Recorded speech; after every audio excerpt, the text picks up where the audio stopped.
جی بسم اللہ الرحمن کل آ، محمد مہدی کے ساتھ جعفر منصور کا جو ہوا کہ انہوں نے خروج کیا مدینہ منورہ کے اندر، لیکن پھر آپس میں کافی ساری لڑائیاں بھی ہوئیں، جس کے بعد محمد مہدی جو ہے وہ اس میں قتل ہو گئے۔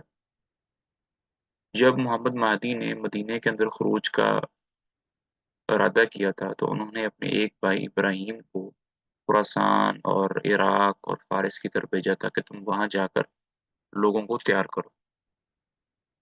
تو وہ وہاں پر چلے گئے، وہاں جا کر لوگوں کو اپنی خلافت کی طرف دعوت دیتے رہے اور بیس بدل کر مہدی کا ہم نے قصہ پڑھ لیا، قتل کر دیا گیا۔ اب ابراہیم کا پڑھتے ہیں کہ ان کے ساتھ کیا ہوا، کس طرح اسٹرگل کیا وغیرہ وغیرہ۔ جی پڑھیے۔ جی سر، بسم اللہ الرحمن الرحیم۔ ابراہیم بن عبداللہ کا خروج۔ منصور جس زمانے میں بغداد کی تعمیر کے لیے معائنہ کو آیا تھا، اس زمانے میں ابراہیم بن عبداللہ برادر محمد مہدی پوشیدہ طور پر اس کے ساتھ تھے۔ وہاں سے صاف بچ کر کوفہ چلے آئے اور منصور نے ان کی گرفتاری کے لیے بڑی کثرت سے ہر شہر میں جاسوس پھیلا دیے۔ منصور کو جب یہ معلوم ہوا کہ ابراہیم بصرہ میں ہے تو اس نے بصرہ کے ہر ایک مکان پر ایک ایک جاسوس مقرر کرایا۔ حالانکہ ابراہیم بن عبداللہ کوفہ میں سفیان بن حبان قمعی کے مکان پر مقیم تھے۔ یہ بات بھی مشہور تھی کہ سفیان ابراہیم کا بہت گہرا دوست ہے۔ جاسوسوں کی کثرت دیکھ کر سفیان گھبرایا اور اس نے ابراہیم کے صاف نکال دینے کی یہ ترکیب سوچی کہ منصور کے پاس پہنچا اور کہا کہ آپ میرے اور میرے غلاموں کے لیے پروانہ راہداری لکھ دیں اور ایک دستہ فوج میرے ہمراہ کر دیں، میں ابراہیم کو جہاں ہوگا گرفتار کر کے لے آؤں گا۔ منصور نے فوراً پروانہ راہداری لکھ کر دے دیا اور ایک چھوٹی سی فوج بھی اس کے ساتھ کر دی۔ سفیان اپنے گھر میں آیا اور گھر کے اندر جا کر ابراہیم کو اپنے غلاموں کا لباس پہنا کر اور غلاموں کے ساتھ ہمراہ کر کے معاف فوج کوفہ سے چل دیا۔ بصرہ میں آ کر ہر ایک مکان پر دو دو چار لشکری مقرر کرتا گیا۔ اس طرح تمام لشکر کے آدمی جب تقسیم ہو گئے اور آخر میں صرف سفیان اور ابراہیم رہ گئے تو ابراہیم کو اہواز کی طرف روانہ کر کے خود بھی روپوش ہو گیا۔ بصرہ میں ان دنوں سفیان بن معاویہ امیر تھا۔ اس کو جب یہ کیفیت معلوم ہوئی تو اس نے لشکریوں کو جا بجا منتشر و متعین تھے ایک جگہ جمع کیا اور ابراہیم بن عبداللہ اور سفیان بن حبان کی جستجو شروع کی، مگر کسی کو نہ پا سکا۔ آواز میں محمد بن حسین امیر تھا۔ ابراہیم جب آواز پہنچے تو حسن بن حبیب کے مکان پر فروکش ہوئے۔ امیر آواز کو اتفاقاً جاسوسوں کے ذریعے معلوم ہو گیا کہ ابراہیم آواز میں آئے ہوئے ہیں۔ وہ بھی ان کی تلاش و جستجو میں مصروف رہنے لگے۔ ابراہیم عرصہ دراز تک حسن کے مکان میں چھپے رہے اور لوگوں کو اپنی دعوت میں شریک کرتے رہے۔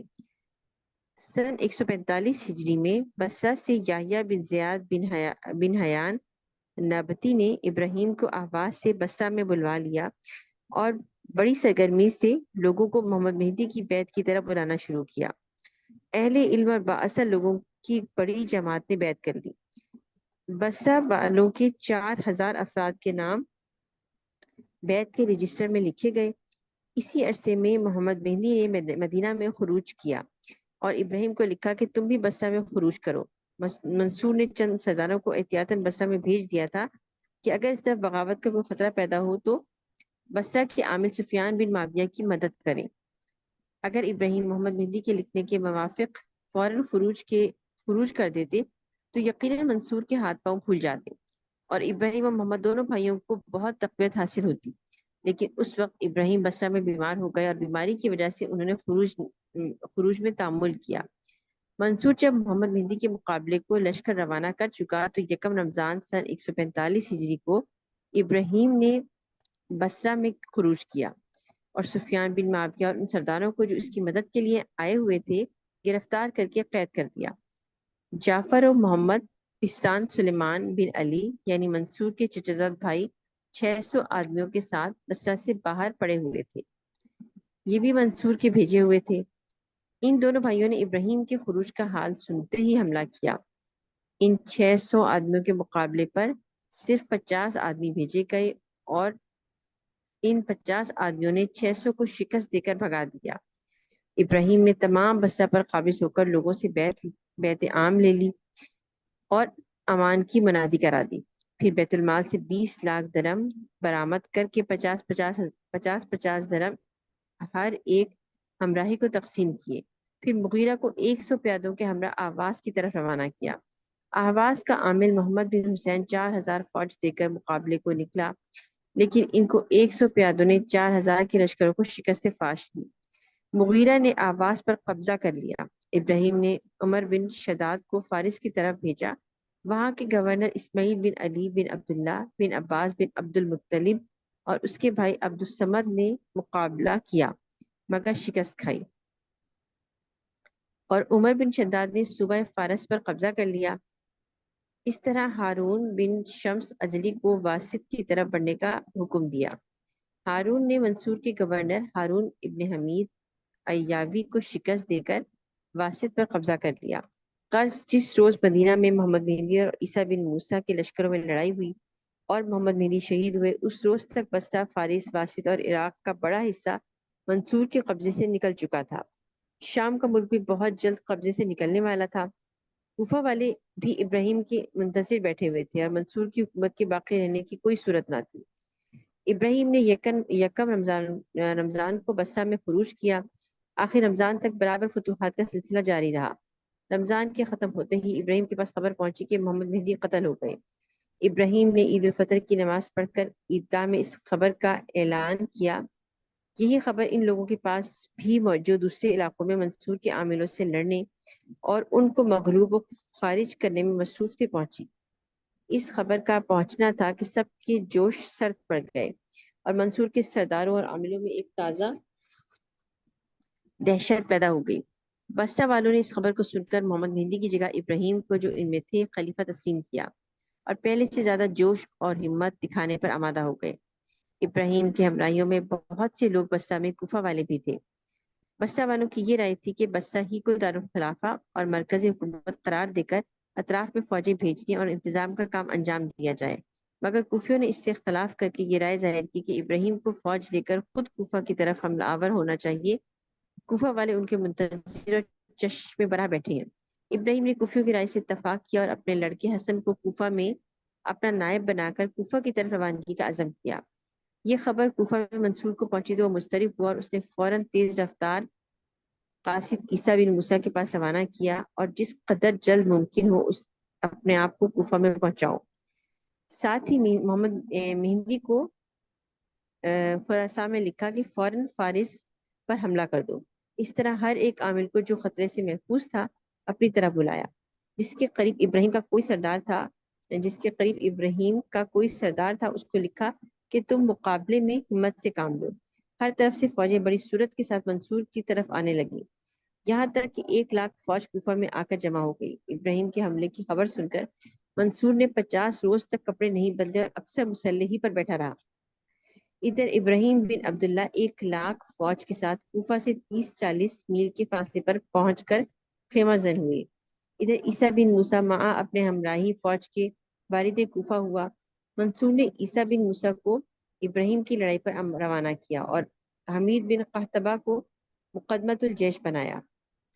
ابراہیم کو مشورہ دیا کہ لشکر گاہ کے گرد خندق کھودوا لو، مگر ابراہیم کے ہمراہیوں نے کہا کہ ہم مغلوب نہیں بلکہ غالب ہیں، لہٰذا خندق کھودنے کی ضرورت نہیں۔ ہمراہیوں نے ابراہیم کو مشورہ دیا کہ دستہ دستہ فوج لڑانا چاہیے تاکہ ایک دستہ شکست خوردہ ہونے پر دوسرا تازہ دم دستہ مدد کو بھیج دیا جائے، مگر ابراہیم نے اس کو ناپسند کر کے اسلامی قاعدے کے موافق صف بندی کرا کے لڑائی کا حکم دیا۔ لڑائی شروع ہوئی۔ حمید بن قحطبہ شکست کھا کر بھاگا۔ عیسیٰ نے اس کو قسم دے کر روکنا چاہا مگر وہ نہ روکا۔ عیسیٰ بھی معا لشکر مصروف جنگ ہوا اور اکثر ہمراہی تاب مقاومت نہ لا کر فرار ہونے لگے۔ مقاومت کا مطلب کیا؟ تاب یعنی اپنی ہمت اس کی مقاومت ہوتا ہے کہ ریزسٹنس دکھانا، ریزسٹنس کسی کے سامنے، ہاں ریزسٹنس دکھانا، وہ ریزسٹ نہیں کر پایا ان کے لشکر کے سامنے۔ صحیح نہ اچھا، لا کر فرار ہونے لگے۔ اوپر ایک جی سر، اوپر ایک مسٹیک گزری ہے۔ جی